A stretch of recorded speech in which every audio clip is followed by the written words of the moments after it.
Here today. We're about to get started with today's webinar. Today's webinar is the $425 million Bitcoin bet. Today we have our special guest, Michael Saylor, the CEO of MicroStrategy. In addition, we have Kraken's growth lead, Dan Held, who will be hosting today. Please take it away, Dan. Thanks for getting us started, Patrick, and thank you for everyone tuning in. We're super thrilled to have you today. We've got Michael Saylor. I think a lot of people have heard about his $425 million purchase of Bitcoin with his company's treasury.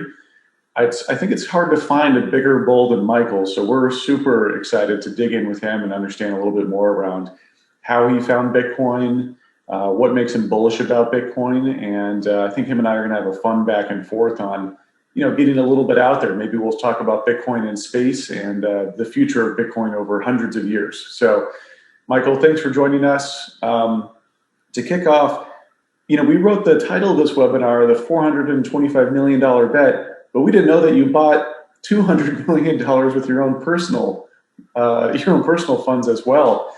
Did you make that purchase at the same time you made the purchase with your company, or how did that work? Well, as you know, earlier this year, I started down the rabbit hole path. And I would say during April and May, I went through my educational process. And I came to a conclusion that Bitcoin was a good idea, right, as a store of value. I think that the challenge everybody is dealing with is in a macroeconomic environment of aggressive monetary expansion. What's the best store of value? Is it equity? Is it bonds? Is it precious metals? Is it something else? And I discovered the something else being Bitcoin. And once I discovered it, I decided that that was a good idea, so I bought it.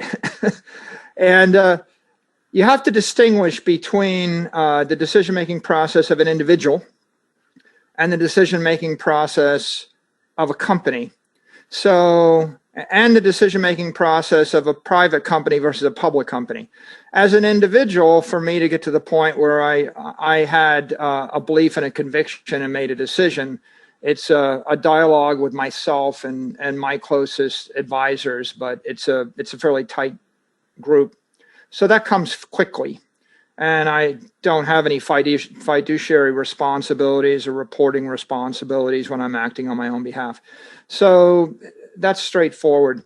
If I ran a private company, then of course the dialogue would be a bit more extensive. You might have private investors, you might have a private CFO, you might have private creditors. And so between the investors and the creditors and your management team, it would take a bit longer. If you run a public company, then you have to work through this issue of, is it the right thing for the public company? And then you have to work through building consensus with the officers of the company, the directors of the company, and then you have to think through your regulatory responsibilities, the legal, the accounting issues, and then you have to think through the relationships with your outside shareholders. If you had a private company, you might have outside shareholders, but you might have 4 of them and you could contact them all directly. When you're a public company, you have lots of outside shareholders and you can't simply pick up the phone and call them all directly. So the process of the company buying Bitcoin was more extensive, more regimented, more methodic by necessity than the process of me buying it privately. So the way this worked is I came to the conclusion, had a conviction. Then I took the idea to the public company and I told them exactly what I had done, because I think it's very important from a point of view of transparency, and in order to avoid a conflict of interest for them to know that I had actually made that investment. So they knew, but even if they did know, there's no way a public company is going to move as fast as a single individual. So I did it first.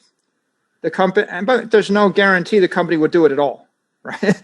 I didn't know the company would make the decision until we made the decision. It could have been, we could have not for any number of reasons. In fact, the first Bitcoin investment of MicroStrategy, it wasn't 425 million. It was a $250 million investment coupled with a $250 million stock tender offer. So what we did was offer to buy back $250 million worth of our shares at a premium, and we bought that, and the Bitcoin. And we didn't do either of those two things until after we had already disclosed that we were contemplating those two things and let that settle in the market. So the process of a public company is much more intricate than a private individual. And in essence, it became 3 steps, right? I made my decision. Right? I make my decision. The company decides whether it will make a decision. Then the company made a decision to buy 250 million worth of Bitcoin. Then we let the shareholders make their decision as to whether or not they were going to sell their shares back to us in the tender offer or not. Then the tender offer expired. We had extra money. Then we disclosed to the shareholders that we might buy more Bitcoin. Then we bought more Bitcoin. And so it's almost like a 4, 5, 6-step, multi-step process in order to arrive where we are today. And at each step, I mean, I think the real key issue is, are you transparent and respectful of all constituencies? Have you disclosed to all constituencies? Because the goal along the entire way is, don't surprise anybody, right? The company was not surprised that I owned the Bitcoin. They knew it, right? The shareholders were not surprised that we were considering this. They knew it. After we did it, the shareholders were given the ability to tender their shares at a profit, at a premium, and exit if they didn't feel comfortable with it. Then they knew we'd buy more. Then we bought more. And so that's how that evolves, and hopefully that helps.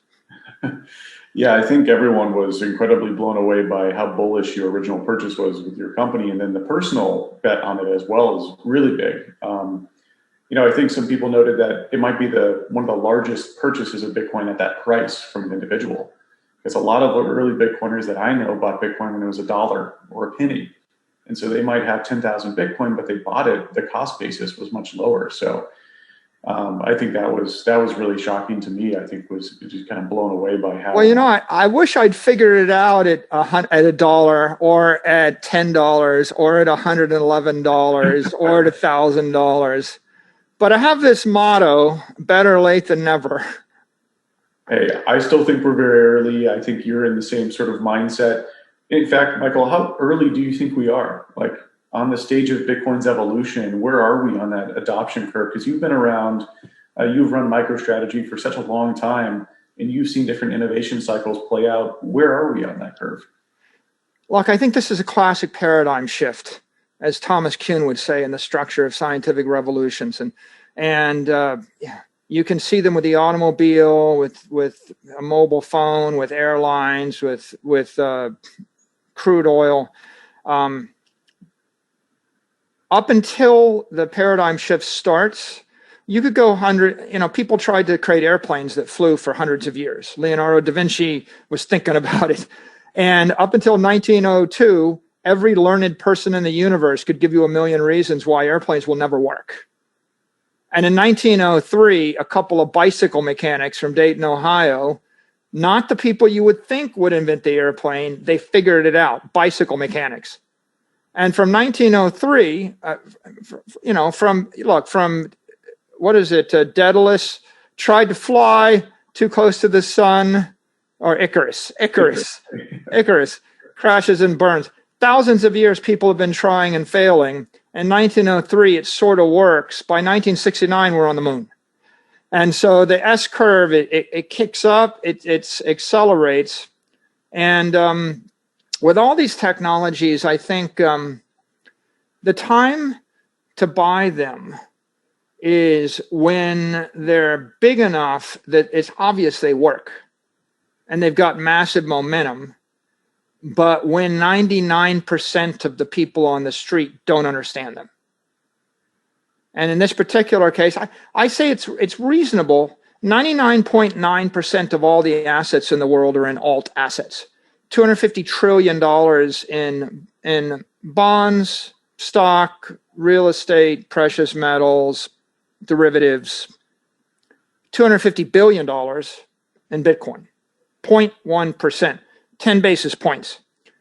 I don't think that means that 99.9% of the people don't know, but maybe 99% don't really understand it.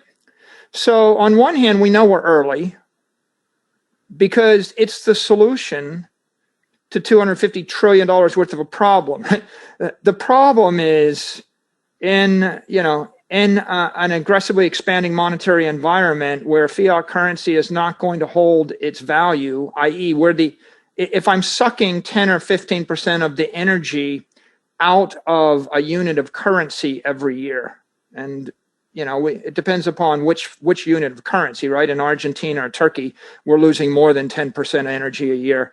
In the US, we could debate whether it's 10 or whether it's 15. If you looked at the M2 monetary supply, right, maybe it was 5% expansion for 10 years, and now it looks like it's 20% this year. And what's your forecast for next year, right? In an environment where you're expanding the monetary supply, you're sucking the energy out of the unit of currency, all the equities, all the bonds have to be valued as the discounted value of the cash flows.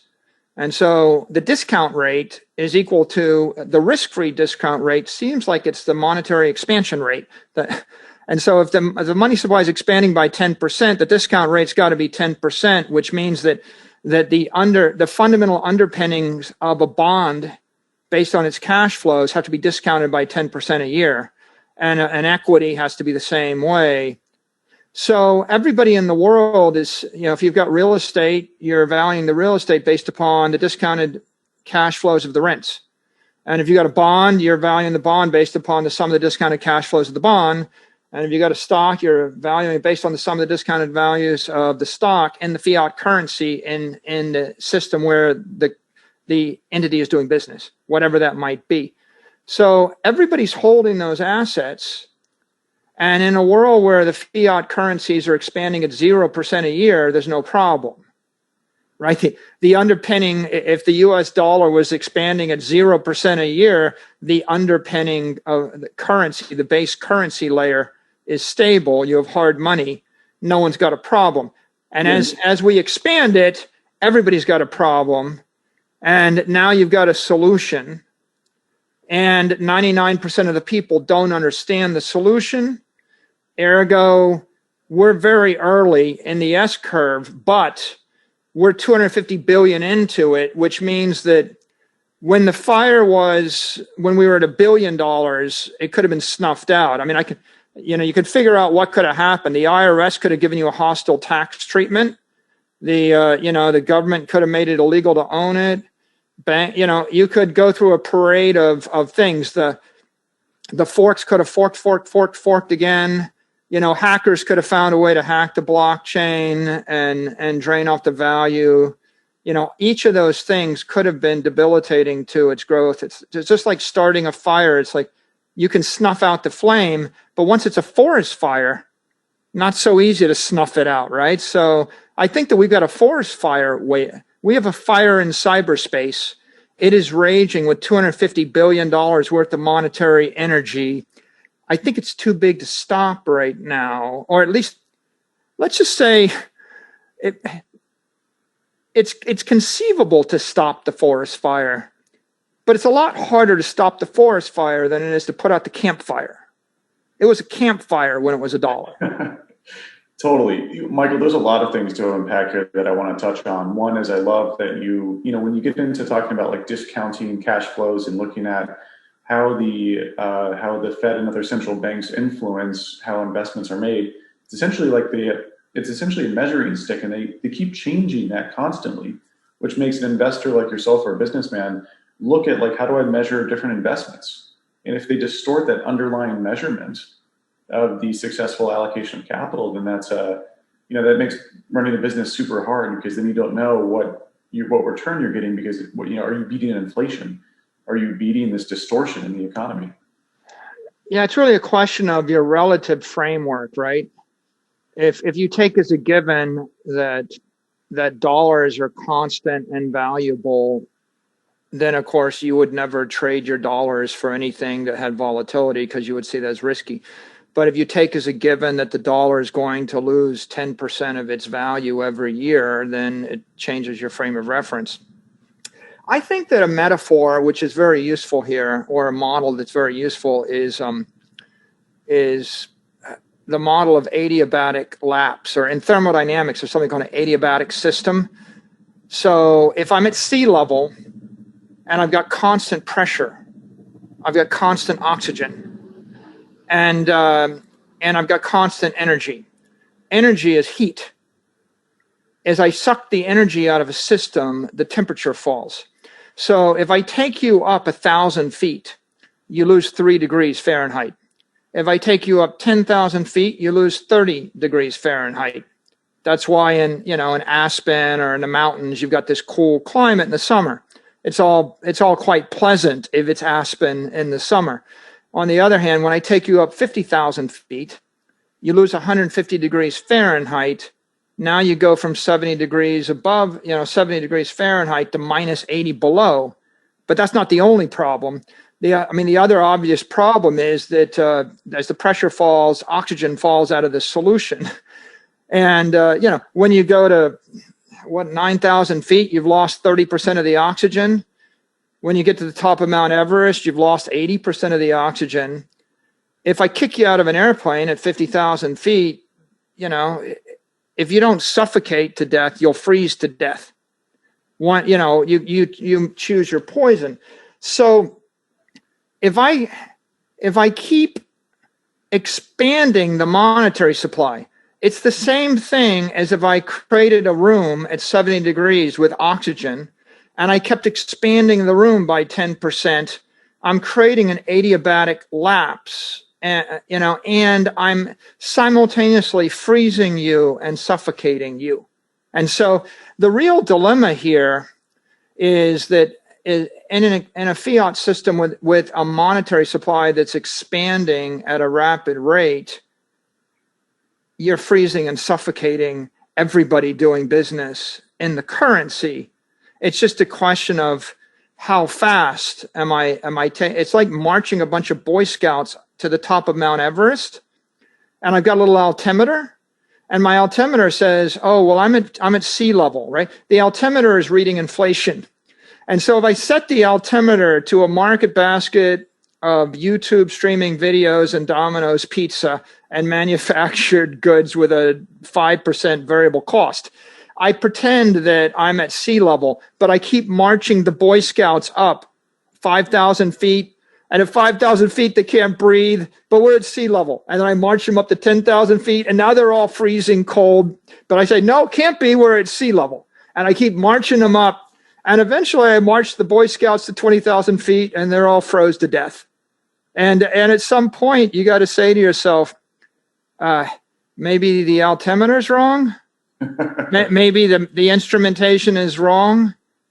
That's the dilemma I think you have. A lot of people in business don't recognize that there is a bleeding of energy. They don't recognize the fact that energy is draining out of the currency at the rate of monetary expansion. They can't even agree on what the rate of monetary expansion is, and that it's a profound thing, because if it's 1 or 2% inflation, there's no urgency to do anything. But if it's 15% loss of energy, then you're sitting on a melting ice cube. But it's worse than that. It's like, Dan, it's like,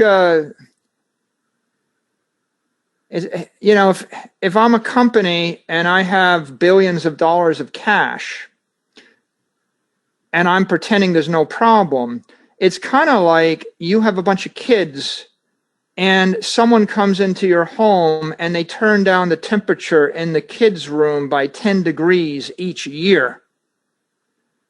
And you can either stay in your home and in the third or the fourth year, your kids are living in 40-degree temperature, or you can actually get a new house and you can take a risk and you can move to a new home in a place that you've never lived before, where the sun is shining, where someone's not continually cranking the temperature down. At some point, you got to decide, are you more afraid of moving than you are of staying?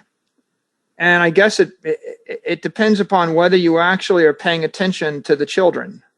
And how did I find you're such a stark contrast to a lot of executives out there who haven't realized that the temperature in the room is dropping. They're fine with a couple degrees a year. They don't notice, but you see kind of farther out on that horizon. What sort of experience did you have? Because you were one of the longest running tech CEOs, right, at MicroStrategy. I think, over the years, there's been ebbs and flows of different tech companies and ebbs and flows of CEOs who've run them. And so seeing a business last that long, you've kind of seen what sticks around, like what leads to permanence. With Bitcoin, what do you see there that leads you to see this before everyone else? Was it, for example, I think you have a background in the sciences, right? Like you studied aeronautics. Was it in these analogies that you come up with are very like physics-based? What enabled you to see this future? Well, I mean, I think a lot of people aren't as sensitive to this as me, so I get that, right? There are a lot of CEOs that either just aren't aware of this or are focused on something else. So that's not surprising. Everybody's got a different degree of sensitivity, right? I mean, I could say I'm more sensitive than them, but you could say I'm a lot less sensitive than you, right? Like I wasn't so sensitive as Satoshi. Right. I totally get what Satoshi was talking about 10 years ago, but I'm 10 years late. So why do you get it? Well, I think you have to get to some stage in your life where something happens that causes you to notice it, and then your circumstances, right, are of a sort. So if you live in Argentina and you had a business right now, or if you were living in Lebanon or Turkey with a business right now with cash and lira or in the Argentine peso right now, then I think you would probably be quite sensitive to it. Like you would see it. So I can't claim I have those kind of circumstances. Those are pretty visceral. Nor can I claim that I was particularly visionary, because I think all the OGs, right, all the maximalists that have been in the business for a decade, they're much more visionary than me. I think I would just observe that I was maybe just in the right place at the right time, right? I mean, 2020 is a year, it's a paradigm shifting year, we declare a war on COVID, we declare a war on the currency, a COVID war, a currency war, two wars.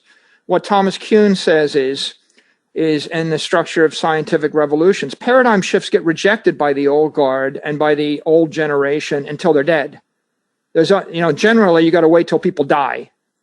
They have a hard time accepting new paradigms, whatever they might be. But there's only one exception, right? One exception is in wars, people will adopt a new paradigm.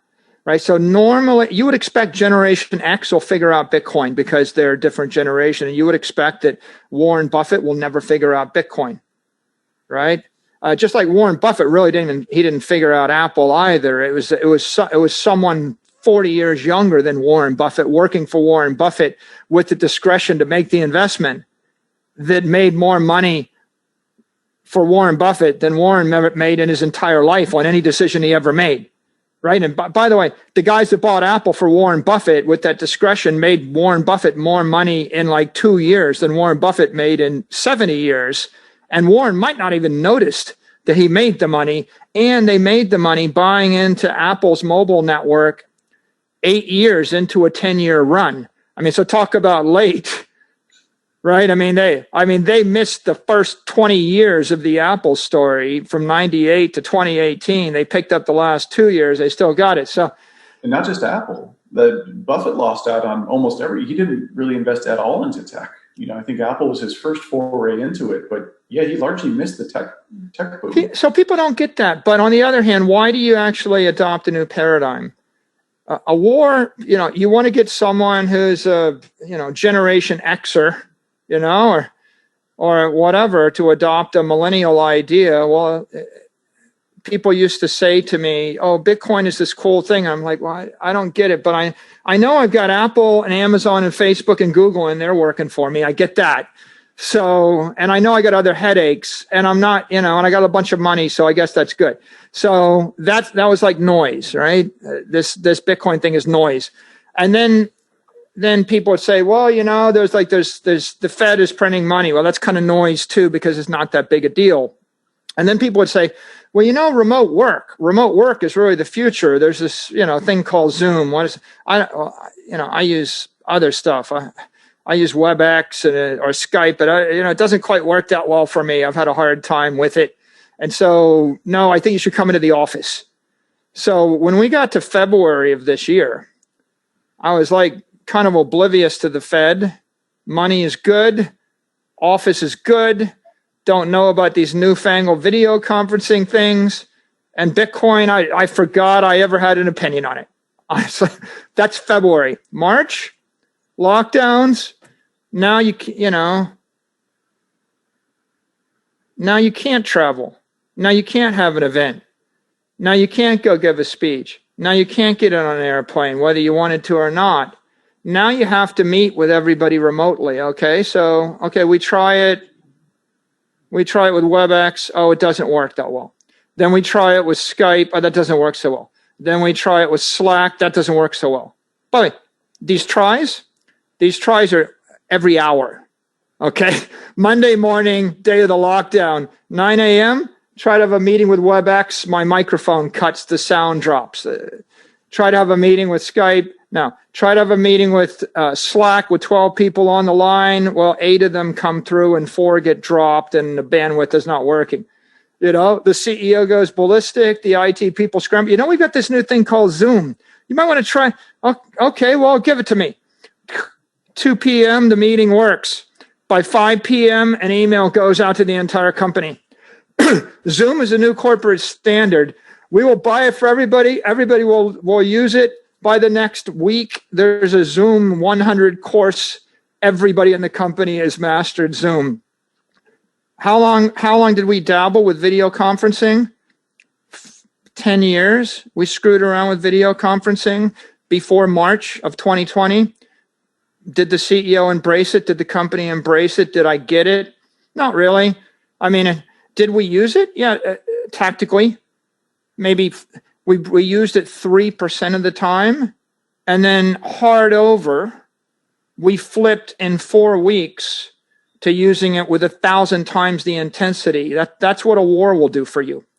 And I think that that war, which was just a jolt to our operations, our P&L, like the way we see the world, that created another jolt to the way we saw the balance sheet, because once we realized that we weren't going to travel, we couldn't travel, all of our marketing events weren't going to happen, those things we used to do, labor and capital and burning fuel, that's not the way we're going to do it. By the way, we have 1,100 people on this call right now. You know what it cost me to put 1,000 of my customers into a room last year? $2 million. Okay, we used to spend $1 million or $2 million to do what I'm doing with you. It's going to cost me an hour and a nickel. Okay, now, so we went to a different world, and when we realized that, our operation got jolted. All of a sudden, our P&L got jolted. Now we realize, well, we're never going to be able to throw money at something ever again. Like. If you're going to compete in the enterprise software business against Microsoft and SAP and Oracle, we're not going to outspend them. I'm not going to throw bodies at the problem ever again. The only way that you're going to appeal to their customers or you're going to do business is have a cooler, better mousetrap. And that means you got to say something interesting or intelligent or give somebody something interesting and intelligent. So we flip from using people and using capital and using money to drive sales and marketing to using talent, intellect, and then, YouTube and streaming video and channels and cyberspace. What happens next is the Fed all of a sudden, Wall Street Main Street doesn't recover. Main Street gets locked down. Wall Street has a V-shaped recovery. And you have a K-shaped overall recovery, right? That's the K-shaped recovery. If you're looking at the business, you could see that was going to happen by mid-April. By mid-March, it's 2 weeks to stop the spread. By mid-April, it's pretty clear it's not going to be 2 weeks to stop the spread. And it's pretty clear there's going to be a K-shaped recovery. People are not going to be back at Disneyland on airplanes by the end of April. That's very clear to everybody except for people on TV that don't want to say it, right? So once you can figure that out, you realize, we have cash. We're going to have cash flow. We have all this money on our balance sheet. And by the way, it looks like assets just got 20% more expensive, but in dollar terms. But I just can't see how there's any company or the broad portfolio of companies, their cash flows didn't just accrete by 20%. The underlying fundamentals of Wall Street didn't get 20 or 30% better in the 4 weeks after March, but the stock market did. And so you saw a delamination of asset values from the underlying fundamentals. And that's the aha moment when you realize that the currency is broken. And at that point, that kicks me into a new way of thinking because I'm just living it. And I'm realizing simultaneously that money's not ever going to be useful to me. I mean, that $500 million, if I'm holding that for a rainy day, I'm not going to be able to spend $500 million to grow my revenues. If I bought $500 million worth of, by the way, one experience I've had, Dan, I've spent $25 million on Facebook advertising and Google advertising. You know what it got me? Squat. Nothing. I've blown $20 million and I got zero from it. I'm not a big fan of it. I could, the amount of money you can spend on digital marketing is obscene. So I've spent lots of money hiring people. I've spent lots of money running events. I spent lots of money running digital campaigns. And what I realized is the money's not going to help us. And if we do generate 50 million a year in cash flow, and if the monetary supply expands by 10%, I'll lose the same 50 million in purchasing power that I'm going to get in cash flow. And I end up with the same conundrum that every wage earner has, which is just you're losing purchasing power as fast as you're making it. And so what are you going to do about that? And as a CEO, you're constantly trying to navigate your ship, your company through these waters, right? And so this catalyst moment arrives, shakes your fundamental understanding of how are we going to do sales? How are we going to go sell our product? And then at the same time, you have that catalyst moment, that go to war moment where it changes how you think about your money and how you allocate this treasury. You're probably one of the fastest A to Z from zero to Bitcoin maximalist individual I've met. It took me years to get to where I am. And it's amazing to see you kind of go through this transformation, through this catalyst moment. What future catalyst moments do you see where we'll see, large swaths of 10 or 20% of the population get into Bitcoin? What moments would you hypothesize where we'll see a bigger kind of wave come in? Well, Dan, I had a lot of advantages you didn't have, right? I got to come ex post facto, right? Time is a stressor. So, for example, you didn't exist before you had to make your decision. I got to watch you, right? It's path dependent. So Dan Held was part of my decision. The fork wars and Bitcoin Cash and the result that was part of my decision. The entry, the spinning up, the success of Coinbase after many years, the entry of Fidelity, all of the bullish case for Bitcoin, all of these things, and the fact that they were still working were part of my decision. So we're all path dependent, and you didn't have, it's like I said to someone once, it's like, if you go to a sunny resort a luxury resort in the Caribbean, and someone walks out with scuba equipment, and you're sitting on the beach reading your favorite book, and it's balmy, and then some people are playing in the swimming pool, and the scuba instructor says, "Hey, you want to try this new scuba equipment?" You might think it's kind of a luxury or elective, thing that you may or may not want to play with. Now, if I pick you up in a helicopter and drop you into the lagoon with a weight around your leg, and you go down 37 feet in the water, and then I drop the scuba tank with the regulator down next to you, and I say, you might want to check this out.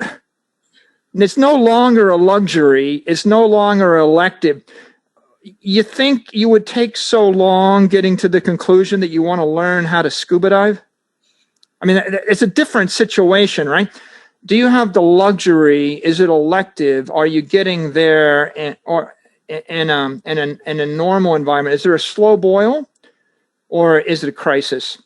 So I think that the crisis quickens the resolve, just like if I drop you 30 feet below the Caribbean Ocean, I don't think you're going to sit and debate about the risks of like putting a regulator in your mouth. Well, I've never done that before. Like what? I haven't checked the oxygen, right? There's a million reasons why you might want to try the crypto scuba tank. Like, I never done that before. That's strange. I'm not putting that in my mouth. What if I breathe wrong? What if what if the oxygen runs out? What if it makes me happy or loud? What if someone dosed it with nitrogen? There's all these concerns you have that are academic when you're on the seashore, and they're not academic. They're a matter of life or death. I'm below. So I think that's what drove me here. Now, looking forward at Catalyst, look, I think that each public announcement, each public commitment is one more catalyst to the next. So I made my announcement corporately, the first one, and that got some people's attention. They said, well, I mean, that's something. Well, first announcement, by the way, you can see this on Twitter. MicroStrategy said, we're considering Bitcoin and silver and gold and stocks and bonds. And I love the Bitcoiners. I love crypto Twitter, because you know what happened when we put that out there?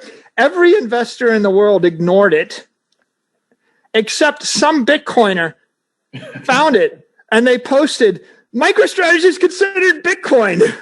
I'm reading, I'm like, whoa, man, talk about confident in their beliefs. It's like MicroStrategy is considering Bitcoin. They pulled that out and they started blasting that. That was news. A week later, we announced we bought 250 million. That was another news. A month later, but then it was like, oh, MicroStrategy's got an investment. Is it, is it a speculation?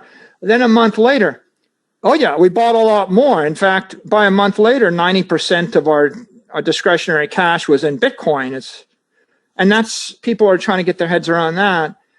And then a bit after that, we saw the move by Square, and Jack bought us 50 million, and that was great. And then we saw Stone Ridge, and I think that was great. Where Ross, and by the way, Ross said, it's in our treasury. And then he said, the US dollar is weakening against Bitcoin 70% over the past 2 years. And that causes someone to stop and think, okay, well, legitimate, sophisticated institutional money managers are thinking about the world differently. And the Paul Tudor Jones thing was thinking about the world differently. I think you're going to see over the next 12 months, you're going to see waves of more announcements. Well, for example, we saw PayPal, big announcement. Square is what, 30 million person mobile bank. PayPal is 300 million user mobile bank. I think as you see tech companies build Bitcoin into their offering, those are catalysts, massive catalysts. As you see you're going to see institutional money managers build Bitcoin into their offering. First it was Fidelity saying you could buy it, but when Fidelity says, well, we've got a Bitcoin fund, you can just wire us $20 million and that'll give you direct exposure to Bitcoin. That's a good thing. And they're talking about it, and I read the press on it, but mutual funds and investment funds, I think that'll be big. I think that when you start to hear institutional investors come out and say, we bought it, right? We bought it. We're going to buy more of it. We bought a lot of it. What happens if Bill Ackman says, I bought $1 billion of it? Right. By the way, he hasn't, but what? Let's go back to Paul Tudor Jones. Paul said, "Oh, I think I'm putting 1% into it." And all the Bitcoiners took a victory lap. This is great. And then he says, "Oh, I put 2% into it." Okay, well, that's great. Well, my view is he's still not serious yet. Right. I mean, it was nice. It was nice, but it's a little bit patronizing. I mean, to be honest with you, okay, you're an investor, and you're telling me that you kind of understand what I'm doing, and you're going to put 1% of your portfolio into it because it's kind of an interesting hedge. You don't really understand what I'm doing. Yeah, I mean, it's kind of patronizing in a way. If you really understood, and you're an investor, you'd say, "Oh, we made an allocation of X. We put 500 million into it. Okay, we got a $10 billion fund. Well, how important? If you really got it, if you thought, well, all my bonds and equities have fiat underpinnings and they're decaying at 10% a year or more, then you would say, a good hedge would be I put 10, 20, 30, 40% into it. But let's not go there because they do whatever they're going to do. But I'm amused because I think everybody thinks these hedge fund guys know how to make money. If they really knew how to make money, they would put $1 billion into it, and then they would get out on the wire and they would say, I bought $1 billion worth of it. I'm going to buy more. And, and if they were really smart, they would go to the 3 guys they play tennis with in the Hamptons. Because I know these guys. I've been to the tennis tournament. I've seen it. And each one of them would buy 500 million each. And then they would just successively say, I bought 500 million for my fund. He bought 500 million for his fund. The next week, someone else buys 500 million. By the time 4 of them have bought 500 million, bang, bang, bang, bang, the FOMO kicks in like there is no tomorrow. You remember when Bill Ackman got on television during the crisis and he basically groveled and explained how the world was coming to an end while he was shorting the stock market? He shorted the entire stock market. He said the world was going to come to an end. The market traded down. He covered his bet. He made $2 billion, and then he bragged about it. That was on a $50 million bet, too. There was some crazy asymmetrical return. And yeah, so I mean, my point is these guys do this for a living, right? I mean, this is what they do. If you've got $1 billion and you put all of it in Bitcoin, it's commitment, it's conviction. When you've got $10 billion and you put 500 million into Bitcoin, it's just a day's work. I mean, that was the idea this month. I mean, Ray Dalio's of the world, that's just kind of what you would do just to entertain yourself, or George Soros if they got interested. So I think that the guys that move next, that have the easiest possible decision-making process, the least to lose, the most to gain, are guys that are just running huge amounts of fast money in these hedge funds that are just looking for their next idea. Totally. There's a couple things here that I thought were really interesting. One is you touch on career risk. Folks jumping in and buying Bitcoin, whether you're a fund manager or a CEO, as more and more of you like yourself and Jack legitimize the space, then it reduces that career risk for more people to get in. It's less crazy. And I think, it is a little frustrating though for us mega bulls because we're both hugely bullish about Bitcoin. We've put a large portion of our net worth into it. It's hard for us to look at these other people who have, and I think you were kind of right. It's a little patronizing with Paul Tudor Jones going, oh, I'll put it in a few percent. You're like, well, do you believe in it or not? Because if you understood the value prop, you'd be all in. It's an ignorant statement, Dan. Yeah. to say I'm a great financial investor, I'm a master of the universe. I understand macroeconomics and investment, and I'm therefore allocating 1%. It's it's silly. So it's amusing. But on the other hand, you're going to see other people that are going to take a harder position. I think there are people that are taking a much stronger position in Bitcoin now. They're just not public about it, right? I mean, when I actually came out, when I came out and said MicroStrategy did it, well, I had to, right? It's just a requirement. We're a publicly traded company, no choice. But when I actually announced my own purchase, I didn't have to. And there are people that would say don't, right? And by the way, for 99.9% of the Bitcoiners, I would say don't. I get it. People would even post on their Twitter, why'd you do that? First rule of Bitcoin, don't tell people how much Bitcoin you have. I'm like, that's true for 50 million people, but we need 10 people. We need to have 10 people that will say, I bought it. I'm not ashamed of it. I'm going to buy more. And you can too. In fact, not only can you, you probably should. You might want to get some in case it catches on.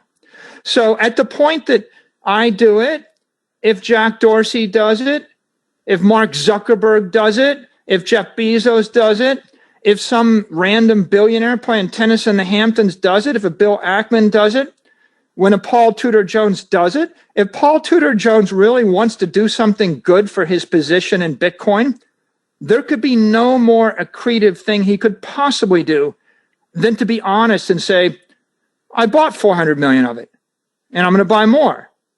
It's like, if you're not willing to say that, you're just patronizing and insulting the rest of us, right? I mean, that's my view on that. If you're not going to say that, it's like, so I think it's going to happen, right? There is some bravery, some courage here. By the way, I own courage.com, right? I don't think I'm going to path it to Bitcoin, although I could. But, there's a difference between buying $250 million worth of Facebook and buying $250 million worth of Apple and buying $250 million worth of sovereign debt or gold. These things are traditional, conventional asset classes that everybody understands. If you were to stand up and say, oh, I bought $250 million worth of Facebook, that's somewhere between vain, and flashy and arrogant or whatever. But when you're birthing an asset class, when you're actually legitimizing a brand new idea that 99% of the world doesn't understand and they are either ignorant of or afraid of, at that point, it's important that people with conviction stand up and they say, nothing to be ashamed of. I did it. I'm proud I did it.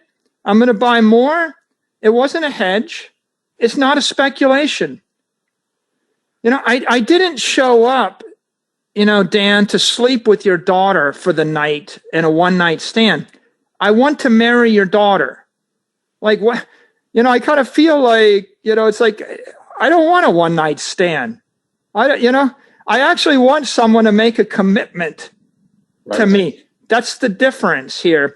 And so we need companies to make commitments. That's why it's brave for Square to step up and do it. That's why it's brave and courageous for PayPal to do it. That's why I applaud what NYDIG did and what Stone Ridge did. And I think more people need to do it. And if I have to take a bit of flack and take a bit of heat for being public, somebody's got to do it. Totally. And I think you framed this perfectly. The first article I ever wrote was "Hodlers are the revolutionaries." We're in a war. This war moment occurs, and you need someone courageous to stand up. You need someone who's willing to sacrifice reputation because they know what's true. They know what they believe in is right. And that's what we all do. The hodlers, the Bitcoiners, we're part of keeping that flame alive. As your analogy used earlier, we're the keepers of the flame. And we represent something very important because this isn't just a revolution to innovate XYZ in a technology sector. This isn't a revolution to increase our human rights on one area. Money is the most fundamental component of all human life. It is the storage of all time and energy that we spent to earn it. So this is I think hodlers, and I'd love to hear your thoughts on what role Bitcoiners and hodlers play. But I think they're part of this revolutionary guard to keep Bitcoin alive, and they're the reason why Bitcoin is alive today. Yeah, so my thought on this, in the world of financial assets and economics, you have a $250 trillion world, and scarcity is a rare and odd and strange idea, right? Because all assets are bleeding energy. Fiat is being printed, people are issuing more bonds, companies are issuing more equity, right? People are developing more real estate, miners are mining more gold. All of those assets are inflating, and therefore they can't hold energy very well unless, right, unless, say, a company's got to grow its cash flows faster than the rate of monetary expansion. If they're not able to do that, then they bleed energy, and they're not a good store of value. So on one hand, you have this world which is the world of the economist, where politics and philosophy enter in, and the idea is, because I believe something, it's okay to go ahead and print $1 trillion, right? There's a different world, the world of engineering, which I grew up in at MIT. Okay, and it's bizarre to me. Bitcoin is unique. It's the only scarce asset. It's the only one where you can't print more of it, and that makes it utterly unique in the finance world. But it's utterly ordinary in the engineering world. There isn't any engineering system that doesn't respect the laws of thermodynamics and conservation of energy. In fact, the entire universe operates, under natural law, and the first law is conservation of energy. You can't make it, or you can't get rid of it. You can convert it between mass and energy, but it is what it is. And Einstein knew it, Newton knew it. If I build a pneumatic system with a leak in it, it doesn't work. If I build a hydraulic system with a leak in it, it doesn't work. If I have a power line with a leak in it, with a short, it doesn't work. If I build an airplane with a leak in it, we all freeze to death or blow up. It doesn't work. The nozzle doesn't work. The ship sinks. The building collapses. The bridge shakes itself apart. If you don't recognize conservation of energy, which about what's the ultimate scarcity, right? Scarcity is energy. It's all energy, right? What is money? Money is monetary energy. Money is a word used so often that people don't really think about what it is. But if they're an engineer, you would say money is monetary energy. Monetary energy is the superset of all energies relative to the human condition. Kinetic energy, potential energy, chemical energy, nuclear energy, electrical energy, all energies can be converted via work into money, and money can be, I can take your $100 million, buy a bunch of guys with guns and start a war. That's kinetic energy. I can take the $100 million, buy electricity.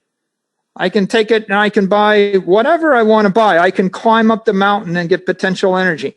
So money is energy. Bitcoin is the first software network in the history of the world that is capable of storing and channeling monetary energy without power loss. Fiat is a monetary energy system, and there are different systems. The Argentine peso is a monetary energy system that's bleeding 20% a year. The US dollar was bleeding 50 basis points a month for the past decade, but now it's bleeding 1% to 2% a month. Every system, gold is a monetary energy system. It bleeds 3% a year, and occasionally it crashes, right? And so what I think is, we created via crypto technology, via this decentralized crypto network, we created a system which will store, which will take analog energy, and people focus upon the power, but really any analog energy, I take that energy, I encrypt it, I put it into a block of encrypted energy, which we call a Bitcoin, which you generated by a combination of hash rate and then the private keys that we use to protect that block of encrypted energy. I put that onto the blockchain which is no different than vacuum sealing food. If I'm a food company, I vacuum seal the food to store the food energy. That's the basis of Heinz and Kraft and every food company. And Marjorie Merriweather Post got rich and famous because she figured out how to stabilize food energy at room temperature for years at a time. In fact, she bought, I think it was Birdseye, which is the first frozen food company. When people figured out how to store food energy without spoilage, then she became the richest woman in the world. And so once you understand all of these exercises, John D. Rockefeller was capturing chemical energy, and Post and Kraft were capturing food energy. And what we're doing is capturing monetary energy on a network. Then you realize to convert analog energy or convert energy that is wasting away into an encrypted form that will last forever is an incredible achievement. It's like getting out of the gravity well, right? It's like I got into space. I'm in a vacuum. Now I can rotate at 25,000 miles an hour around the Earth forever, and I'll never stop, right? It's like if I put something in a vacuum, it will last forever. It's not going to decay. It's not going to be attacked by bacteria, etc. If I leave it on the ground, it's going to rot. And so what's going on here with the hodlers is, and I said this, I said, in a world where everybody, is dissipating energy, preserving your energy is the winning strategy. Everybody's dissipating it. And by the way, they might be dissipating it by holding it in dollars. They might be dissipating it by trading all the time, right? Trading is dissipating energy. All of this, buy it and sell it and move it around and convert it. All of the running around is dissipating energy. The winning strategy is stop dissipating energy because everybody else is dissipating energy so fast. If I have $100 million sitting in cash, I'm dissipating at 15% a year, doing nothing. Just flipping it to Bitcoin and doing nothing means that in 10 years, the cash goes to zero and I've still got $100 million worth of energy, right? If everybody else, if 99% of the society takes the other trade, in 10 years, you'll own everything, which is what Bitcoiners understand. And so, I see all that, there's two sets of people in the world. There's everybody in crypto Twitter, and they're all running around like making all these snarky comments like Bitcoin Cash is 20 times faster transaction rate than Bitcoin, which is so freaking foolish, silly, stupid statement to make. And I won't say who tweeted it at me because you can probably guess who tweeted it at me. It's such a stupid thing to say because you're living in a pond with $25 billion of assets, which nobody gives a crap about. And on the other side of the pond is $250 trillion worth of assets. And PayPal has $250 billion market cap and 340 million people. And they're going to scale up the transaction rate of Bitcoin by a factor of 1 billion. Right? PayPal is going to move transactions 1 million times faster than the blockchain. And they're going to do it for free for us.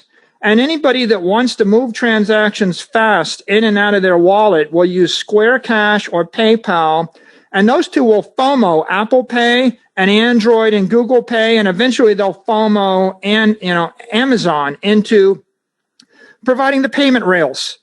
And they're going to create sexy, beautiful payment rails that run 1 billion times faster than a proof of work blockchain which is Bitcoin. And the hodlers will be sitting there with their encrypted energy, with their life force, hodling.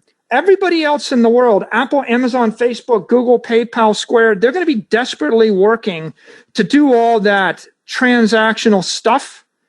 And if you want privacy, Monero and Zcash are going to solve the privacy problem. And if you want to do DeFi or whatever, someone will work on the DeFi problem. Maybe it'll work and maybe it won't work, and it doesn't matter. Because at the end of the day, if you have $1 million worth of monetary energy,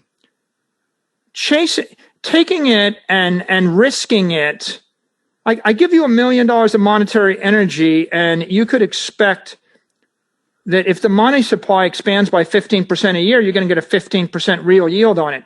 If the technology that PayPal and Square and Apple and Amazon and Google bring online, or Binance or Coinbase or whatever, that the technology they bring online increases utility, you'll get another plus 10%. When everybody understands that this is happening, they're going to stampede through a very tight nozzle in order to convert their analog fiat-based bonds and stocks and their gold, which is debasing. They're going to convert that monetary energy off of those assets into Bitcoin. You'll get another 10, 20%, right? What happened in the past 12 months is the thing is up, Bitcoin's up 80%, something like that. You can explain it as 1 part inflation, 1 part adoption, 1 part technical utility in the near term. And in the long term, if you look out 100 years or whenever, maybe 30 years, at that point, when everybody's adopted, if it is the standard or if it's a substantial standard, then you would expect that the value of just hodling would increase with the productivity growth of the economy. For example, the reason the gold standard worked, even though gold miners are printing 2% more gold a year, is because for 100 years, the economy of the world grew 2% a year. So if the economy is growing at 2%, and if the amount of gold is growing at 2%, your claim on the economy is constant. If the economy stops growing, your claim on the economy dilutes by 2% a year, and then you're bleeding energy at 2% or 3% a year, absent counterparty risk, right? And with Bitcoin, if I'm a hodler, I would say, I put my money into Bitcoin, I'm going to get the yield of the monetary expansion in the fiat frame of reference I live, right? This is not, if you're in Argentina, it's a pretty good obvious yield you're going to get, right? If the peso crashes by 25% a year, you're going to get a much bigger benefit in pesos. If you're in the US and you're down 10%, you'll get a different benefit in Turkey or in Lebanon or whatever. You're going to get that benefit. Then everybody's going to get the technology benefit from PayPal and the like. Then you're going to get the adoption benefit as people like me stampede in. It's like, I paid whatever, $9,800 a Bitcoin, a lot more than most hodlers paid. I wasn't thinking if I sit around, maybe it'll go back to 4,000. I was thinking, I'm a rational person reacting to rational circumstances. What if other rational people with more money than me have the same idea I have, in which case I'm going to have to chase this thing to 20, 30, 40, 50,000. And hence the phrase, once you understand it, you go to bed at night with anxiety, feeling chronically short. You're like, I was worried the rest of the world would start acting rational. Right. And so in that, I was happy to be able to buy it below 10,000. I was like, this is a gift. Thank you.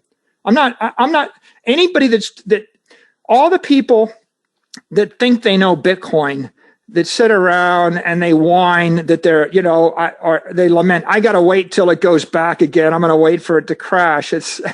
I think they don't really understand Bitcoin, because if they understood Bitcoin, then they would be thinking, the only thing I worry about is, how do I figure out how to buy more? like that's the only thing I'm thinking about. How do I get some more of this stuff? I'm not trying to be cute, right? I'm not trying to trade it. I mean, it's, if you thought that you're going to get those kind of returns, then you're really looking out to when it's worth 100,000 or when it's worth $1 million a coin. And then you're saying, what's the consequences if I didn't buy one? Yeah, you don't care if your cost basis is 10% cheaper. because you're looking at 100x, 10x sort of appreciation. You don't care if you got it a little bit cheaper. You want in because you see this future. And my point here is, you can buy it, hodl it, put it in cold storage, not touch it. You don't need yield on it. You don't need to do all sorts of complicated things with it. You don't need to trade it. You're preserving energy in a world where everybody else, where 99.9% of the money is dissipating energy, right? So if you're the 0.1% that is preserving energy when 99.9% of the asset holders are dissipating energy, that's enough. That's a pretty wise thing. And everybody thinks you need to do something with it. They just don't understand it. I mean, Father, forgive them. They know not what they do. They just don't understand. First of all, crypto networks are not going to defeat Apple Pay and PayPal and Square Cash as a payment rail. They're not. It's not going to happen. There might be a small niche business in privacy that may or may not get shut down by a government. But may or may not, and it may or may not work. But the point is, 1 billion people are not using a crypto network as a payment rail, nor do they need to. And it's not, by the way, it's not clear that you need a crypto network to do banking or trading. DeFi, is it going to work? Maybe it's going to get shut down by the regulators. It's going to get hacked. It's going to have the wheels fall off. It's going to be an attack vector for all sorts of people. Maybe it'll work. Maybe it'll not work. It's a speculative thing. But is it necessary? No, it's not necessary. Binance doesn't have to do DeFi to run an exchange. Coinbase doesn't need to be a decentralized exchange. The billion people in the world that are having the monetary energy sucked out of their room, they don't give a crap whether they bought it on a decentralized exchange. If I go to somebody in Argentina and I say, look, I'll save all your money and you won't lose your stuff, right? They're going to say, great. Now, the only caveat to that, I suppose, is if you live in a government or you live in a country where the country has literally outlawed the exchange, the on-ramp, right? So if in fact an African nation has made it illegal for you to buy Bitcoin, and there is no centralized corporate operator of Bitcoin, then I get it that some kind of decentralized exchange might be interesting to you.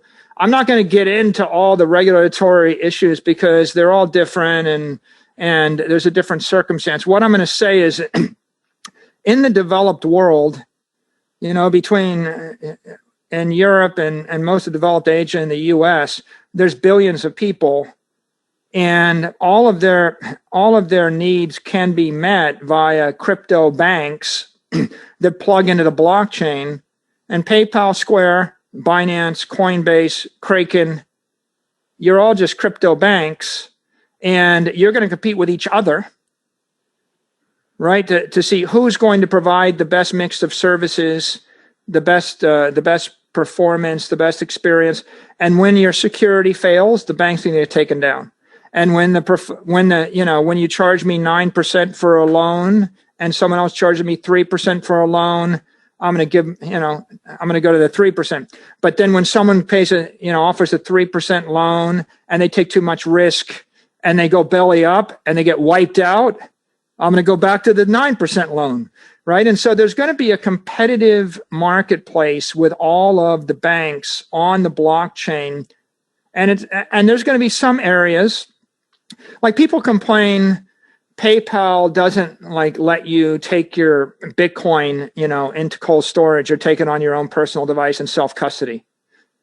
Okay, yeah, but that's not a problem. That's an opportunity, right? I mean, instead of complaining that they don't let you, you ought to say, oh, they're offering a simple mobile solution and they don't have this feature. That means that I can start a business or stay in business by offering said feature. Totally. Right. And so there's a lot of people that aren't going to buy Bitcoin through them because they want the option to take physical delivery of the Bitcoin. Right. And that's an opportunity for companies like Kraken. On the other hand, if Kraken if Kraken is in the business, you're much better off to have PayPal come in and sell $100 billion worth of Bitcoin in their walled garden, because those $100 billion worth of Bitcoin people are going to discover Bitcoin, like it, and they're not stupid. I mean, that's the marketplace. If in fact people want to self-custody, or if they want, your mixture of financial services, or your trading pairs, or whatever you offer, then they're going to migrate to you. And by the way, even if they don't, the beauty of Bitcoin is, if I'm a hodler in Alabama and I bought one Bitcoin and I put it in cold storage and I don't touch it for a decade, and if an exchange spins up in Singapore and it's got totally different regulations, and they can let you trade futures and options and pairs and currencies against swaps and the interest rate curve, and short Amazon stock and a market basket of this and that and the other things, and it's utterly, totally illegal in the US to do that thing, a pool of $50 billion of capital, if it works, will go to Singapore. They will do that thing in Singapore. They will drive the price of Bitcoin up by a factor of 10 because of something they're doing at the edge of the network. And then the Bitcoin that the hodler has in Alabama, they haven't touched in a decade, that they barely remember they have, just went up by a factor of 10. You have a massively decentralized economy. It's an economy in cyberspace. Anybody can join.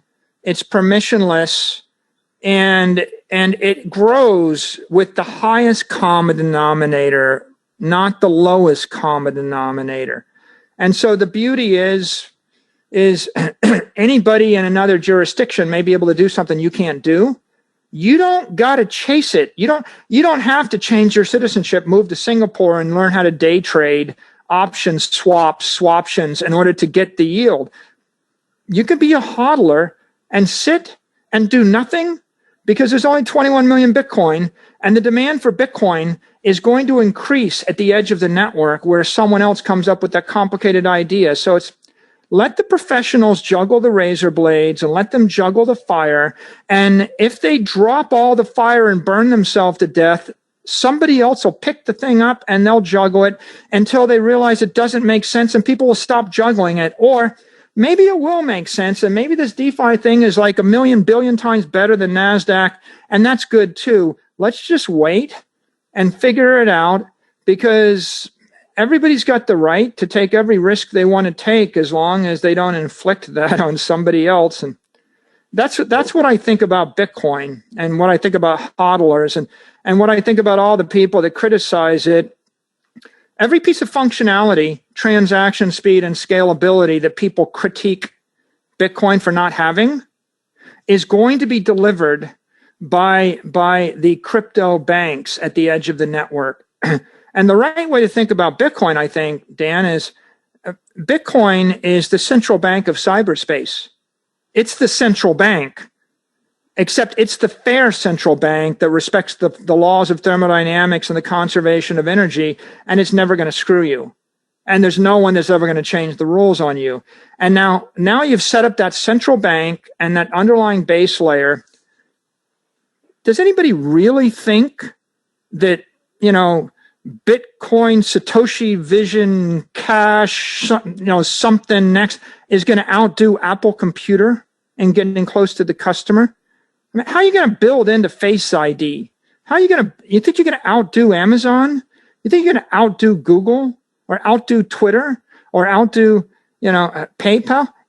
The thing that you should admire about Jack Dorsey is that Square is extraordinarily successful, and they are successful with Square Cash in the face of competition from PayPal 10 times bigger than them, while Apple owns the iOS, while Google owns Android, and while Amazon owns every truck roll and every warehouse. And yet Square Cash is still rising. And that's kind of a David and Goliath story. It's an amazing story. So, Jack Dorsey with his $5 billion in cash and $90 billion in market cap and his infinite number of engineers is going to fight that battle. It's kind of silly to be telling people that are working on, Bitcoin Core to do something to address that issue. You don't have to do anything. Or to end this with a statement, don't just do something, stand there. Exactly. And Michael, I got to come out and ask the question. We've only got about 10 minutes left, and I got to ask you the question. At what point, what price of Bitcoin do you think we can declare Bitcoin victorious over other stores of value? So will we have kind of declared victory when Bitcoin hits 100,000 or 1 million or 10 million? Where do you see that? What's the KPI? Look, I think that the milestones, the flippenings where you can actually have a celebration are, at the $1 trillion point, you've flippened Facebook or one of the big tech companies, a Facebook or a Google or the like. At 2 trillion, you'll have flippened an Apple or an Amazon, right? So the big tech, small tech or mega tech flippenings are the next 2 points that you can celebrate. Then I think at 10 trillion, you'll have, there's two asset classes I look at every day. One is gold, about 10 trillion in gold. And I look at the volatility and the performance of gold. And the second I look at is the NASDAQ index, which is about $10 trillion worth of stuff in it. I mean, half of it's big tech and half of it is everything else. And so I think at 10 trillion, you basically flip into big tech as a group, and you flip into gold, and I think at 100 trillion, you've flipped sovereign debt as a safe haven asset. Right. Yeah. And each of those are milestones to shoot for, and we'll see how it goes. But I would be focused upon each of those levels. We're still so early. I think, often people look at the unit amount. They look at, it's $13,000 per Bitcoin, but they forget that when you multiply that by 21 million, that the market cap is very high. It's kind of like Berkshire Hathaway. A share of Berkshire Hathaway is, $300,000, $400,000 a share? But that doesn't tell you anything until you multiply it by the numbers of shares outstanding. Yeah. I mean, too often, I've said this before, the crypto community is like, there's a lot of non-constructive people. I think 99% of the people get it, but 1% in crypto Twitter, you just got to ignore them because they're non-constructive. They're just looking for ways to fail. Why nothing will work for anything, or like you've got a $250 billion success and they're wanting to start all over again. I think there's no point in that because Bitcoin's really the only legitimate crypto asset that has any chance this decade of actually replacing these legitimate traditional assets as a store of value. And so what we ought to do is just we ought to just look at Bitcoin versus Facebook.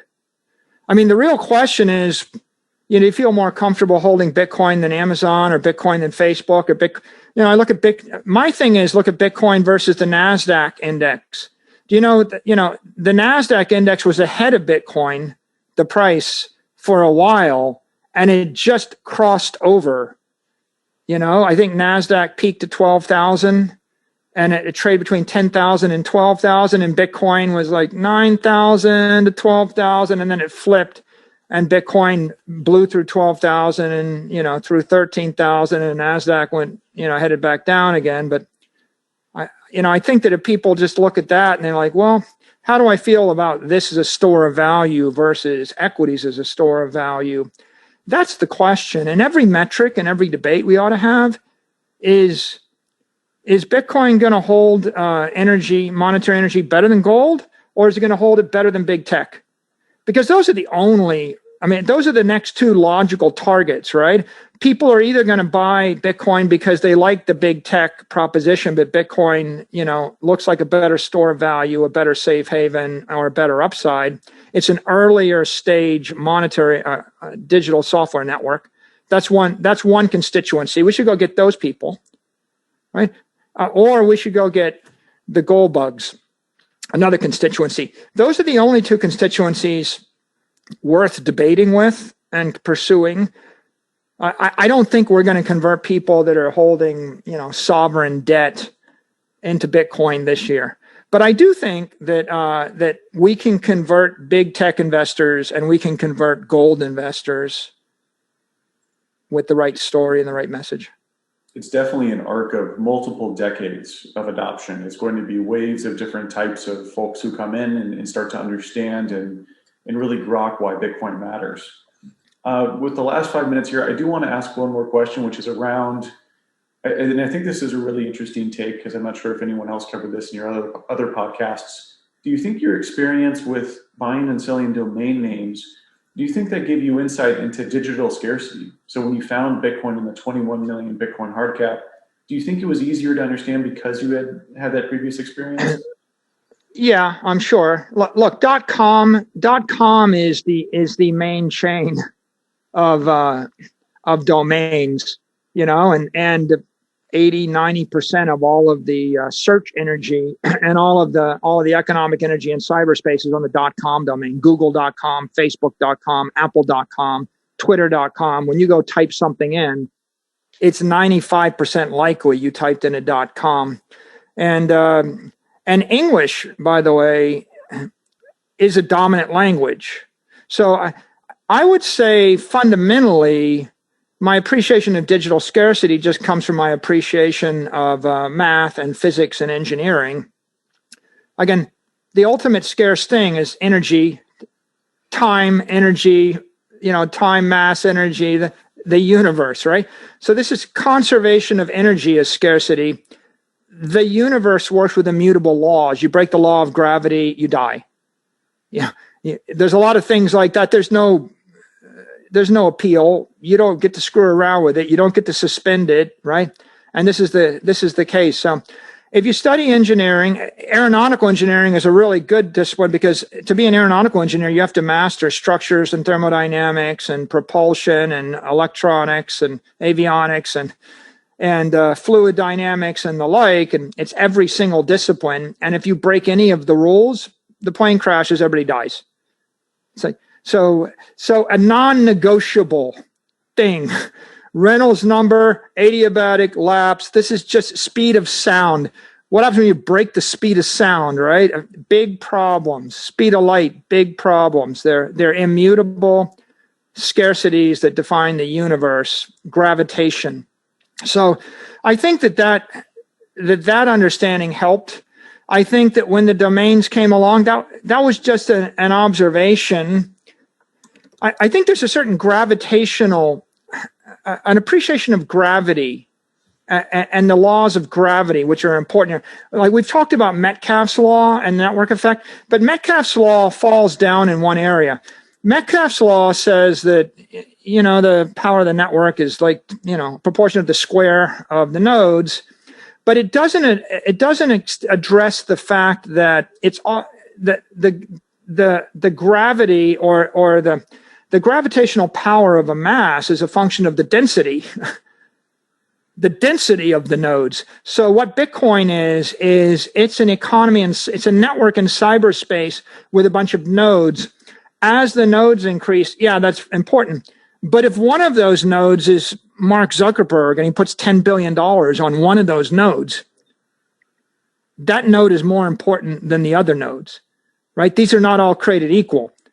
When 10 billionaires show up with $1 billion each and they decide they want to put their billion on one of the 10 wallet addresses, those 10 addresses are going to be a lot more important. And so what people have used the phrase black hole to describe Bitcoin. It's relevant because what's going on is it's sucking in monetary energy. The more energy it brings to the network, the more gravitational pull of the network. There's a liquidity effect.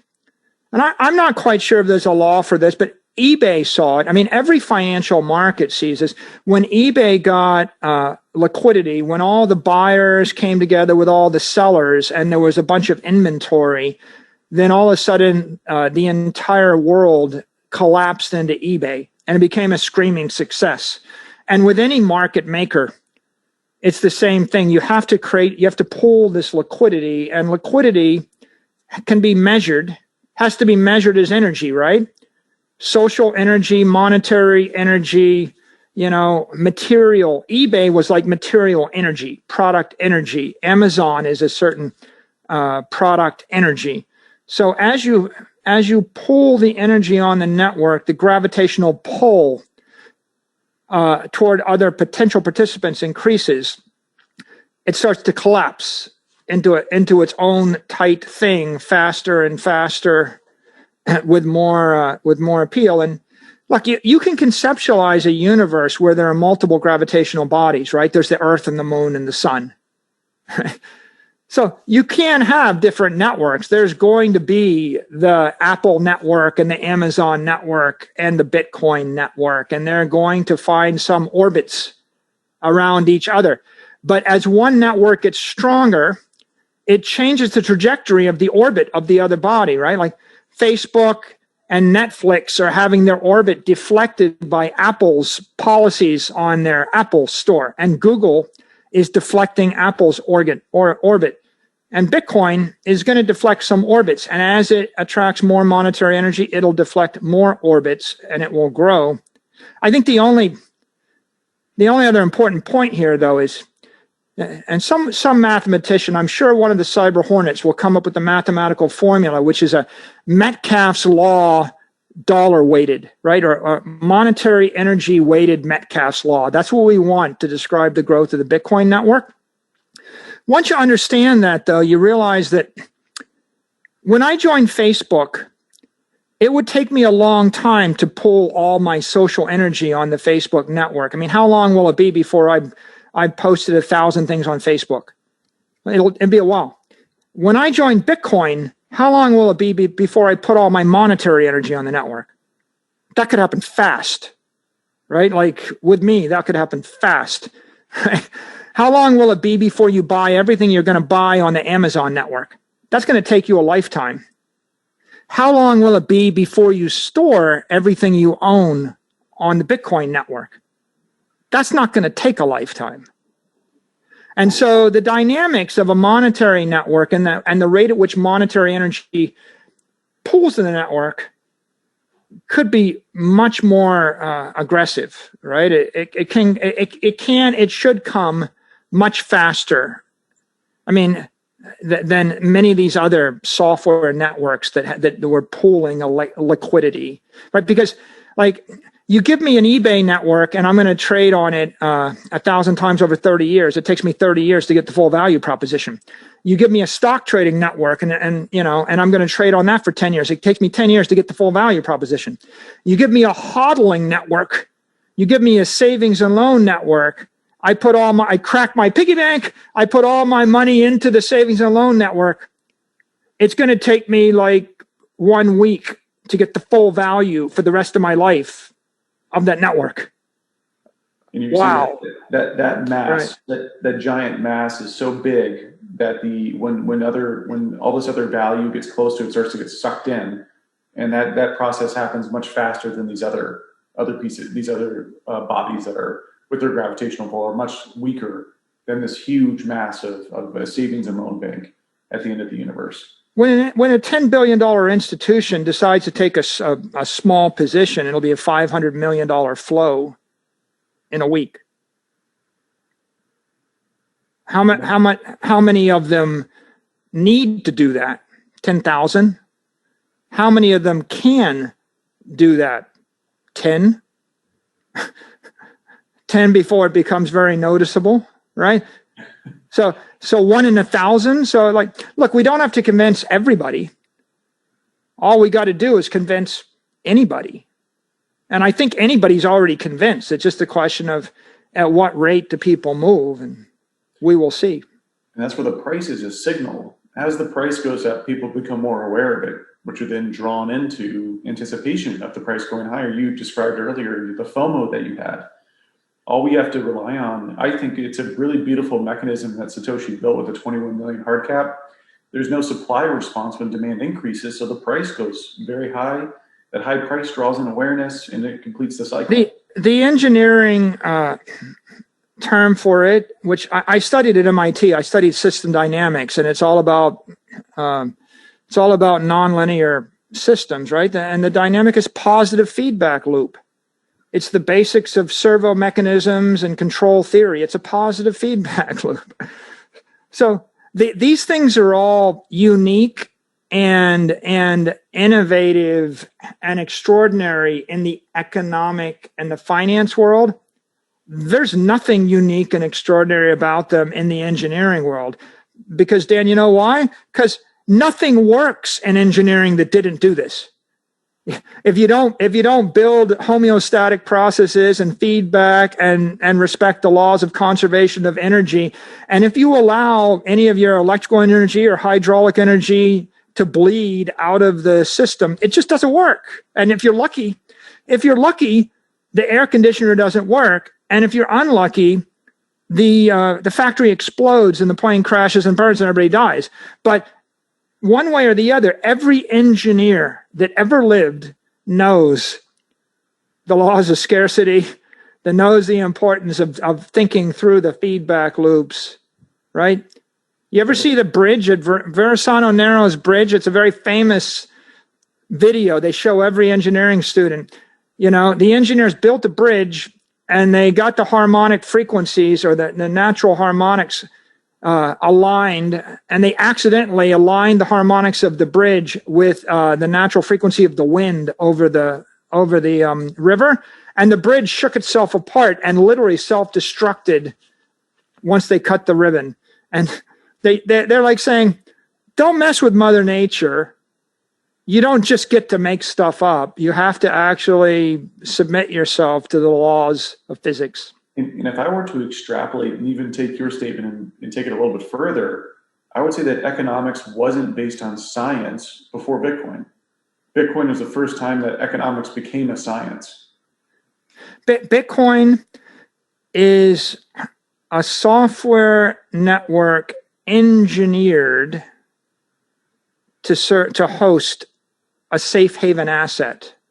You know, it's an engineered monetary energy network so that you can store and channel energy without power loss. It's the first one.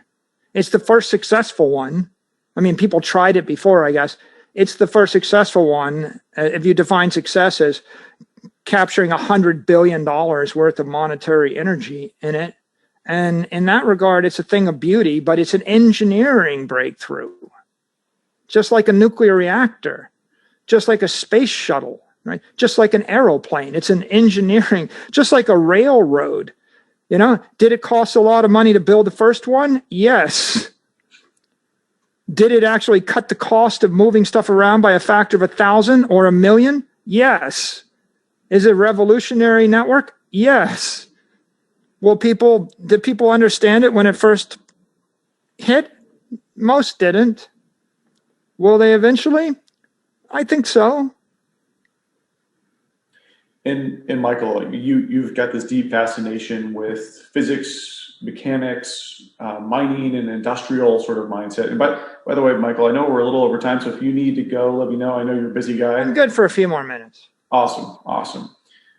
Have you ever thought about doing anything Bitcoin mining related? We had a few people ask questions around that. If you are at all personally interested.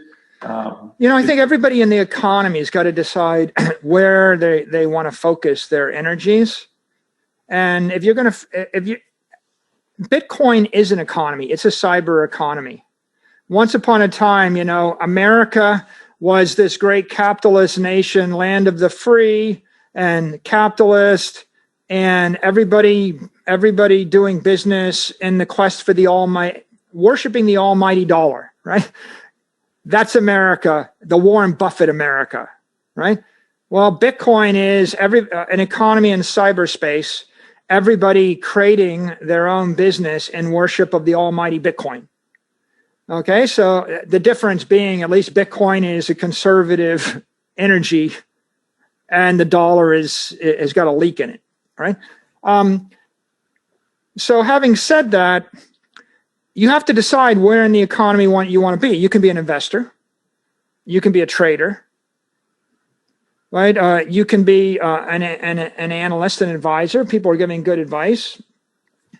You can be an exchange. You can be a bank. You can issue loans. You can sell volatility. You can buy volatility.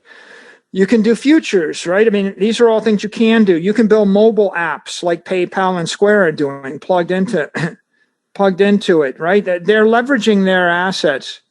MicroStrategy is an enterprise intelligence company. What we're good at is extracting insights from raw data. So what you can figure is we run a node, we extract the entire blockchain from the node.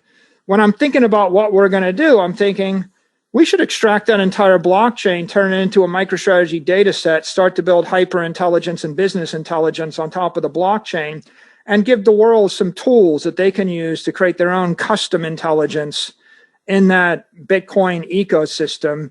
And if I take the 100 million lines of code and the 30 years of experience that we've got in business intelligence, where I'm quite sure we're the best in the world at that, and I tack on the Bitcoin blockchain data set, and then I put the two together, I'm going to deliver billions of dollars of software value to the Bitcoin cyber economy that people that are interested in that are going to use. Right, so that's me bringing my assets in an overwhelming way to the network.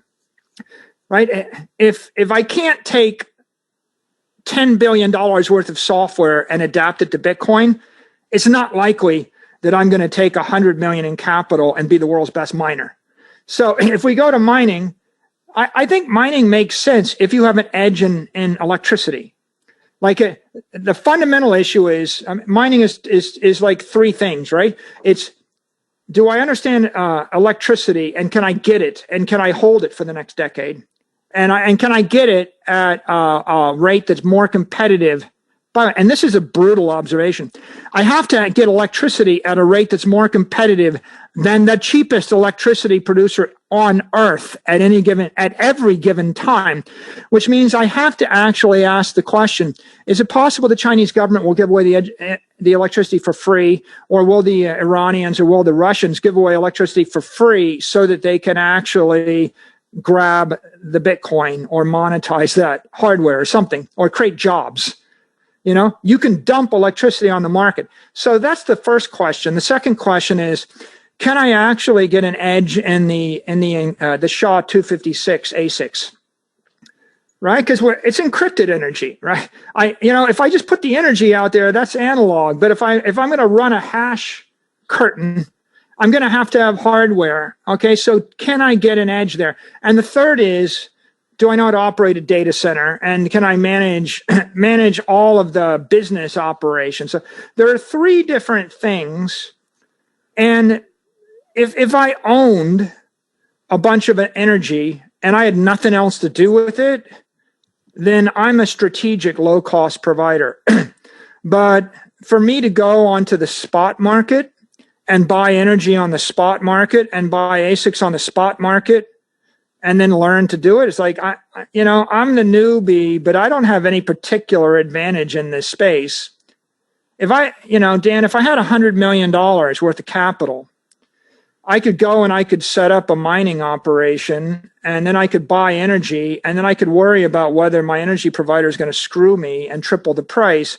And I could worry about whether the Chinese or the Indian government will give it away for free. And I could worry about whether the ASICs will be out of date. And then I could worry about the price of Bitcoin.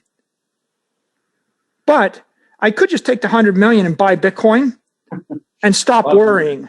Because let me tell you what the risk is. The risk if you buy Bitcoin is the price goes down or the price goes up. If the price goes down, it was a mistake. If the price goes up, it was brilliant. On the other hand, take the $100 million and set up a Bitcoin miner. Well, the energy might cause you, Bitcoin might go up and you don't get any because your hardware is not competitive. Bitcoin might go up and you don't get any because your electricity is not competitive. Bitcoin might go up and you don't get any because it takes you 10 years to get it. Bitcoin might go up and you don't get it because you screw up your data center.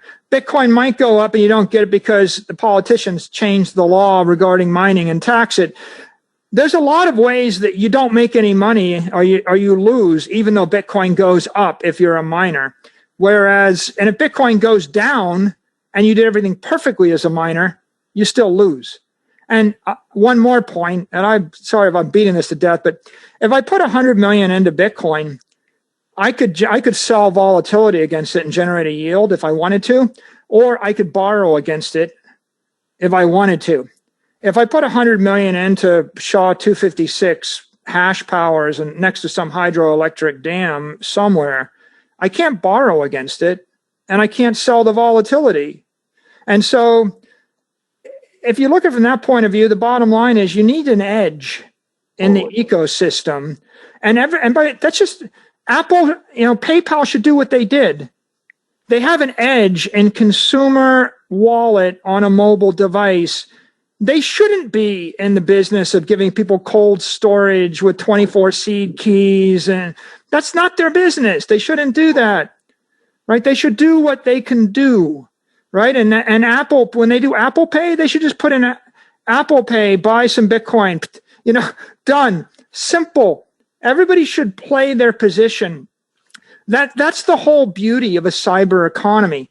Don't you think there's going to be 100,000 business models and 100,000 businesses, and some are going to work and some are not going to work? And by the way, the most brilliant, beautiful, perfect mining rig, you have like free electricity and you have the world's best ASICs, and one guy gets elected governor and he outlaws mining in your jurisdiction and you lost it all. Like, the definition of anti-fragile, right, is it like, not we don't expect stuff to break. We expect it to break. When it breaks, the mining shifts somewhere else. And that's why we love the thing. And so there are some people, they have no choice. If I'm sitting in the middle of China and I have no other way to make money and I'm next to a hydro dam, and if there's no use of the energy whatsoever, and the only thing in the universe I can do is mine Bitcoin, sounds like a pretty good idea to them. And I really like how you put it, where there's, when you hodl Bitcoin, there's no operational risk. I don't have to worry about the miners not turning on. Maybe the electricity goes out overnight, or I get my equipment stolen, or there's a flaw. With hodling Bitcoin, you just move it to cold storage and hodl. There's no operational risk. Yeah. There's no doubt that for the normal person, the mere mortal, they should buy as much Bitcoin as they think they can afford to buy and not run out of money. You should buy Bitcoin as a long-term savings account. If you need the money to live on in the next 6 months, you keep it in a cash checking account. And Bitcoin's like a treasury for a rainy day. And you hold it and you don't screw around with it. Like screwing around with it, chasing after the... If I thought I was going to get a 40% yield, then risking it all to get 4% more. And by the way, that's for a normal person. Let's take a big corporation. It's not that different. If I have 500 million in Bitcoin, should I risk it all in order to make a 5% yield? The reason I got it is because I thought I was going to get much more than that by hodling it, right? And the problem with trying to generate yield is also the tax code is very hostile. So you go and you make all these trades, and if you lose all your, if the trade's a losing trade, you lose it all. And if the trade's a winning trade, you have to pay 40% of the win to the government, or 50%. If you're in California, I'm not even going to ask you what it is in California. I don't know why people could even live in California right now, at the rate that these taxes are going to. But I mean, you're going to risk all your money, and if you win, you're going to give half of it to New York or California. And if you lose, you're going to lose it all. Or you could have done nothing, taken no risk. And if Bitcoin trades up by 20%, there's no tax. And if it trades up by 100%, there's no tax. And if it trades up by whatever, there's no tax, because there's not going to be a tax until you actually sell it. And of course, the logical thing to do if you're an investor is you hold it forever. And then eventually, if you need cash, you borrow against it. I'm not talking 80% margin loans borrow against it. I'm saying that when you have $1 million worth of Bitcoin, you borrow 50,000 against it or 25,000 against it. And when you have 10 million worth of Bitcoin, you borrowed 200,000 against it or 400,000. And as long as you've got a loan to value that's south of 20%, even the most onerous Bitcoiners are like, well, you might get an 80% drawdown. Right. Okay, well, don't borrow more than 20% against it, and you'll be ready for the 80% drawdown. And that's where, yeah, in the future, we're going to see Bitcoin as a collateral. Bitcoin's a phenomenal collateral to borrow against because it's liquid, it's fungible. It's not like a property, which is not fungible, not liquid. In the future, we're probably going to see the dollar interest rate that you pay on a Bitcoin collateralized loan be very low. Because the opportunities for like Kraken are going to be, you form a bank, you're holding custody, you either extend people loans, or you give them a chance, you give them a account that might give them yield, or you might give them loans, or you just give them the loan, right? The market will determine what people want. And of course, if you said, I'll give you a loan to value of 20% and the interest rate is 4%, I might like that better than a loan to value of 80% and the interest rate is 8%. Right? So depending upon what kind of loan and how much risk, and maybe if I said, if you want the money overnight, it's going to be 5%, but if you want to lock in the loan for a year, it's going to be 4%, and if you want to take a loan for a decade, a mortgage, it's 3%. And and how that works out, there's a lot of competition between the various banks and providers. The market will have an opinion. Different people have different sources of funds and cost of funds, and I look forward to seeing the entire Bitcoin cyber economy grow. Right, it's a lot of work to be done. I mean, you got to work through the regulatory issues, and you got to work through the risk issues. You're going to work through the execution issues, and that's what keeps it exciting. But my advice to anybody looking to be in this business or make investments is figure out what your assets are and figure out what your talent is, and, instead of like complaining and bitching and moaning that PayPal doesn't give custody, do it yourself, right? Right. Everything that you think is really critical that isn't being met by some other entity, if it's really that important, you ought to be able to go do it yourself and start your own company. And if nobody wants to buy from you, maybe it wasn't that important after all. And you'll find out. Welcome to the world of the marketplace where you've got your ideas and the market's got its ideas. You have to have humility and stoicism. One thing I'm sure of, though, is when you're stretching beyond your fingertips, trying to do everything, trying to be all things to all people, when you think that you can do 100, it's the arrogance and the presumption of the young engineer. They're like, we're going to put 100 features into the product, and it's going to be the fastest, strongest, bestest, most beautiful thing, and everybody else sucks. And they sit there like, well, PayPal sucks, and Square Cash sucks, and all these other guys suck, and Bitcoin sucks because my blockchain is better, and I've got a million other things. You just don't know what you don't know, right? The only reason you haven't failed yet is because you haven't rolled it out yet. And so as soon as you do it, and then you realize that it breaks, and it's fragile, and has attack vectors, and it gets hacked, and it's too slow, and it's a dog, and people can't run it on their device, and you spend 1 million years, and you built the best thing ever, and then PayPal's got 100 million people to use something with 1% of your features, then you're going to realize that there are other things that are more important in the market than just having a lot of ideas or having the best plan. It's all about that product market fit or that protocol market fit. It's a classic product mindset that a lot of these engineers, I feel like they don't really have that. They build a shiny thing and then they go look for a problem to solve.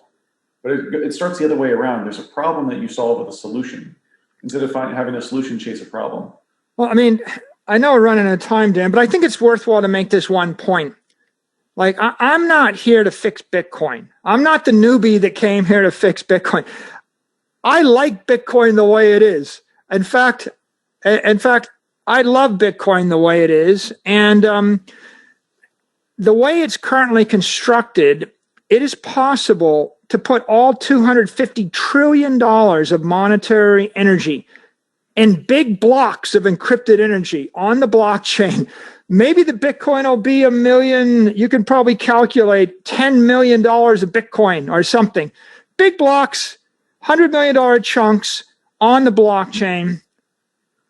It'll store all the monetary energy in the world, and it should store it for the next 100 years without losing any of it.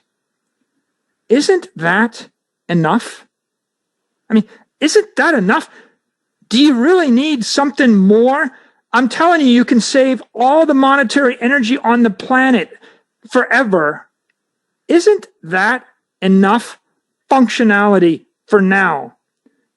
Everything else you want, you can get off-chain from Kraken, from Square, from PayPal, from Binance, from Coinbase, from NYDIG, from Grayscale. There's plenty of people that will plug the gap of the rest. The blockchain does what it does. We should protect it. We should secure it. There's small, small incremental changes. We should move forward very carefully, extremely carefully. And the fact that people are extremely careful, it's a good thing, because if Bitcoin's going to fail, it's not going to fail due to lack of functionality or lack of speed or lack of scalability, Dan. In my opinion, if Bitcoin is going to fail, it's going to fail because of it loses trust and security. It's a robustness issue. We have to protect the network integrity at all cost. It's going to fail for one of two reasons.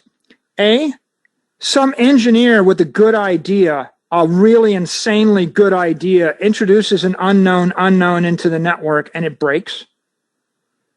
But all my failures, Dan, I've had a lot of successes, a lot of failures. We could spend 2 hours talking about the success and the failures, another podcast. But let me tell you, I never failed because I pursued a bad idea.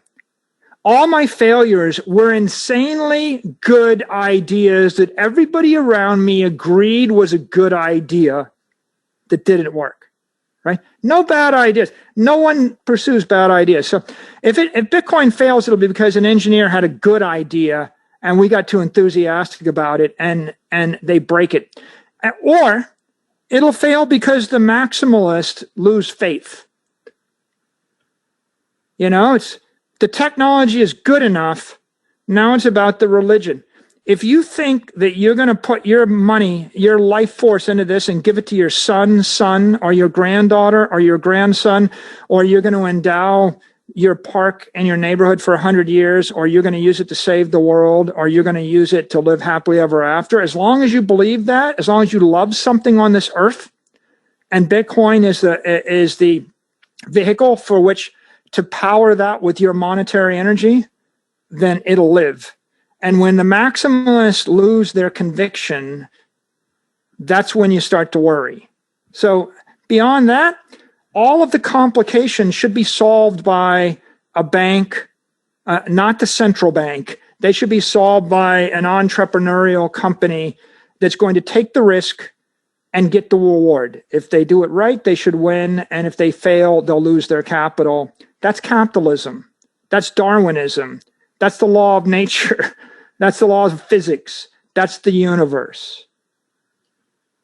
Michael, I think this is, we could go on for probably another 3 hours and a bottle of whiskey. I think if they let us loose, we could probably go all day. I think that's a phenomenal spot to end. We unfortunately only have 2 minutes left, so we have to kind of close it off here. I think that was a phenomenal ending, wrapping up with Bitcoin lives as long as we keep believing in it, as long as the hodlers keep believing. I think that was super powerful. So Michael, really appreciate you coming on. I had a blast talking with you for 2 hours. If we want to have this again, I'm totally open to that as well. Like I said, we could probably have a bottle of whiskey and talk about this for a long time. So again, thank you so much for coming on. And if you've got one last statement you'd like to make, happy to give you these last 2 minutes over to you. Thanks for inviting me. My last statement is don't mess with the Hornets, man. Got to get a Team Hornets shirt. Don't mess with the Cyber Hornets. The hodlers will inherit the earth. They're my people. That's perfect, Michael. Well, thanks again for hopping on, and